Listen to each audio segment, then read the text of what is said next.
Hello.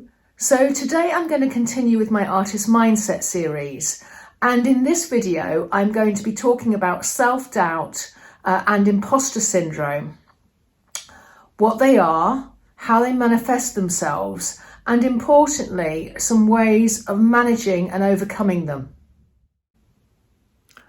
Imposter syndrome is a psychological phenomenon that affects many of us actually. It certainly is prevalent amongst artists, communities and creatives, and it actually has a big impact on our creativity and our careers actually, as well as our general well-being. So what is it exactly? Well, according to definitions, it's characterised by persistent self-doubt and a fear of being exposed as a fraud despite evidence of competence and achievements. And this quote here up on the slide says it all really. The exaggerated esteem in which my life work is held makes me very ill at ease. It makes me compelled to think of myself as an involuntary swindler. So I'm going to use myself first as an example here.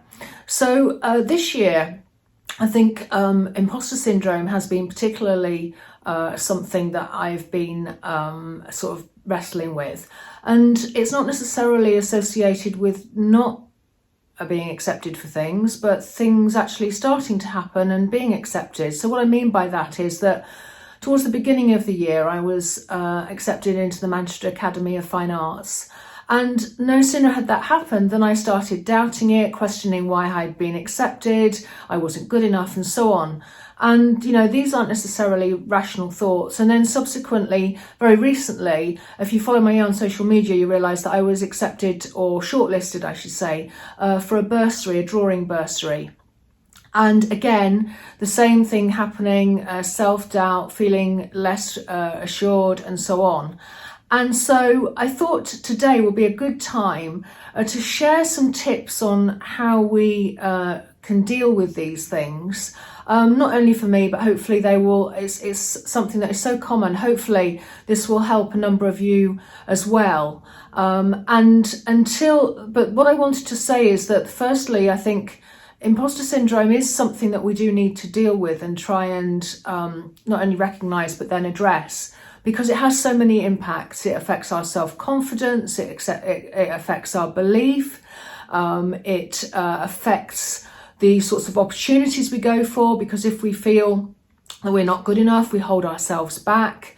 It leads to perfectionism because we're constantly striving for this something that is perfect and better, which is really not necessarily healthy for us. So there are all of these implications if we don't handle and get a grip on this. So I thought it would be really useful to share. So what I'm going to do is I'm going to share my 6 top tips. But underpinning all of that is that we first of all, and it's not one of the 6, but underpinning it is that we have to recognise and accept that this is something that we have to deal with. We recognise in ourselves that we have this issue going on with imposter syndrome. Okay, here we are for my top 6 tips. The first one is challenge negative thoughts and develop self-compassion. And in a way, it's a bit of a 2-in-1. But in terms of the negative thoughts, what I would suggest is that if you have these thoughts about yourself and your work or whatever it is, then question that, because they most often, those negative thoughts are based on fears rather than facts. So for example, I might say to myself, my drawings aren't good enough. But me challenging myself with facts is, okay, but I've shared them on social media and I've got a lot of positive feedback. I've shared them with other groups and I've got positive feedback. They've been shortlisted. So the idea that they're not good enough isn't being borne out by the facts, but I'm very fearful now because I've raised my head above the parapet, so to speak. So that's what that is about. But the other thing is about your being kind to yourself. Developing self-compassion, I think, is a really important thing, and it's very easy to forget, and it's very easy to not be very careful over the words that you say to yourself, she says, with a lot of experience of that. And so I think it's really important to think of yourself as your best friend, a friend. Don't speak to yourself in ways that you wouldn't speak to a good friend or somebody that was close to you. And that is a real eye-opener. So that's my first tip, which is kind of a 2-in-1. My second tip is to focus on self-development and learning for yourself rather than some external validation. And so if you're feeling that you need to learn certain things you want to know more about, then go on courses, go on workshops. They can be paid for, they can be free. Watch YouTube videos, do all of these things to develop your own learning and be in charge of your own growth in the direction in which you want to go in and at your own pace. And that in itself will really help build self-confidence. Number 3, and this is an important one as well, is limit the amount that you expose yourself and get drawn into comparing, especially on social media. So limit comparisons is a kind of a fundamental kind of tip, really. It is so easy to do this, to compare yourself and think, I'm not doing enough, I'm not doing this, that. But the reality is we're all at different stages on our path. Some will be behind us, some are in front of us. And the whole wonderful thing about that is that we can be inspired by those in front and we can help along, hopefully, those that are behind us. But on social media, it is so easy because of the way social media is presented as these sort of perfect pictures, which are never really the reality. You just get the snippets, just the positive. And sometimes you're comparing the whole of you with warts and all against something which is a little bit fictitious, which is just the positives of something else. So I think that should really be avoided if at all possible. Number 4 is, I would say, keep a journal. And associated with that is celebrate wins. And what I mean by this, keeping a journal, I mean, that can mean anything, but keep a note of the things that have gone really well and the successes that you've had and what you've achieved. So it's almost an achievement list. This can be in a planner, it can be in your studio notebook, it can be in whatever form you like. I often do mine in my weekly daily planner.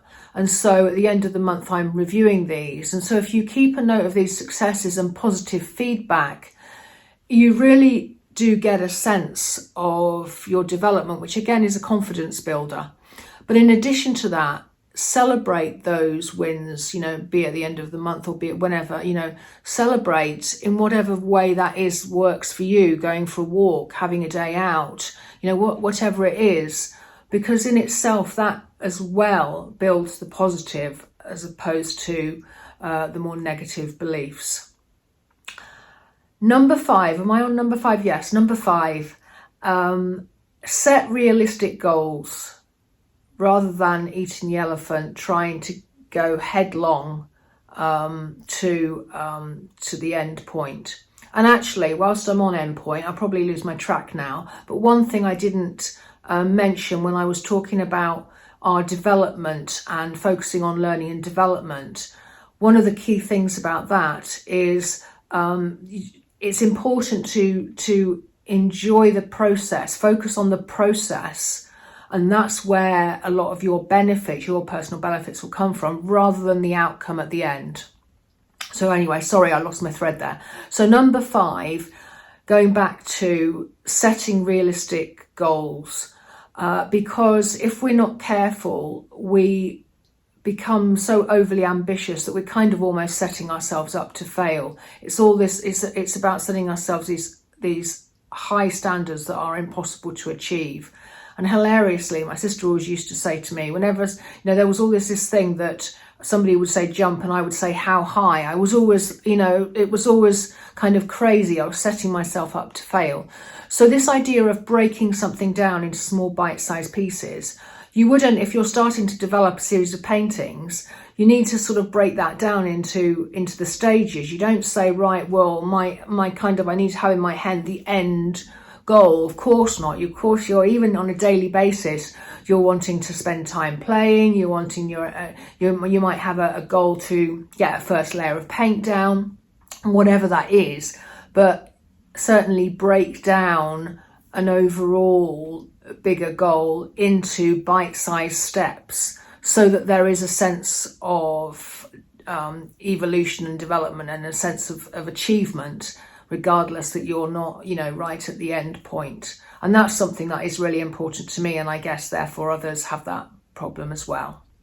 So I think, are we on number 5? So number 6, finally number 6, talk about it to people. Obviously not just anybody randomly that you come up to, or not somebody that you don't know very well, but close friends or people that know what you're about, even other artists that might have similar things. And even it could be, to talk to professionals if necessary. But the important thing is that by talking to people, you gain more perspective, and also you gain solutions and ways through it. So those are my top 6. Hopefully you'll find something of use in there.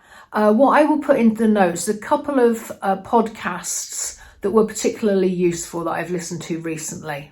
So I hope that was helpful. Thanks very much for listening, and do comment, subscribe if you're not already, and I'll catch you next time. Thanks a lot. Bye-bye.